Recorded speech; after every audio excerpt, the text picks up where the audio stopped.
अंदर की नमस्कारम। आज स्टेट गवर्नमेंट की तरफ से एक सर्कुलर जारी करे।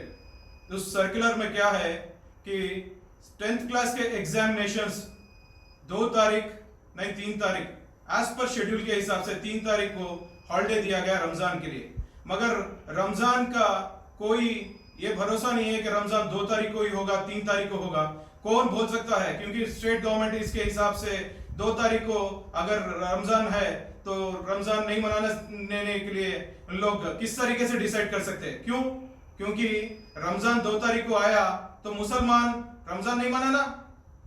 जगनमोहन रेड्डी साहब, मैं आपसे क्वेश्चन कर रहा हूं, जगनमोहन रेड्डी साहब आपसे ही क्वेश्चन कर रहा हूं, क्योंकि मुसलमान आज 2 तारीख को अगर चांद दिखा, उस दिन रमजान ईद आई, तो हमारे बच्चे जो है एग्जाम्स के रूम में रहेंगे और हमारे बच्चे और हमारे जितने भी बुजुर्ग टीचर्स अगर हैं उन लोग क्लासरूम में रहेंगे। उन लोगों को ईद और नमाज पढ़ने का हक नहीं है। इस तरीके से तुम डिसाइड करके 2 तारीख का एक फतवा जारी कर दोगे, मुसलमानों से इस तरीके से जाती करोगे। खाली इफ्तियार बिंदु दे दिया तो हो गया? इफ्तियार बिंदु से नहीं होगा मेरे भाई। जगनमोहन रेड्डी साहब सोचिए, मुसलमानों को सबसे ज्यादा अहमियत यही रखता है कि रमजान की ईद के दिन अगर एग्जाम कंडक्ट आप कर रहे हैं तो इससे शर्मनाक बात क्या रहेगी। एक बार आप फिर सोचिए, आपके इस इरादे को आप बदलिए और मुसलमानों को 2 तारीख अगर हो रहा है तो 2 तारीख को एग्जाम कैंसिलेशन करके 3 तारीख को रीशेड्यूल करिए। हमारी तरफ से ये आपको एक विनती है। अस्सलाम वालेकुम। అందరికీ నమస్కారం। ముఖ్యంగా మహోదయ సోదరులకి మహోదయ కుటుంబ సభ్యులకి అస్సలాం అలైకుం।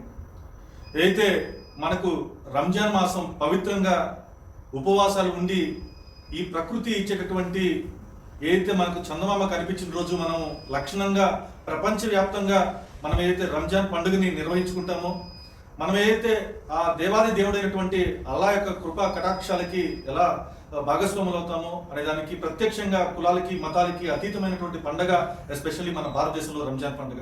అలాంటి రంజాన్ పండుగ రేపు రాబోతుంది। అయితే ఈ రోజు ఏం జరిగిందంటే 10th క్లాస్ ఎగ్జామ్స్ నడుస్తూ ఉన్నాయి మన ఆంధ్రప్రదేశ్ రాష్ట్రంలో। ఇప్పటికే విద్యుత్ కోతలు కావచ్చు, అనేకమైనటువంటి ఇబ్బందులు పడుతూ ఉన్నారు విద్యార్థులు।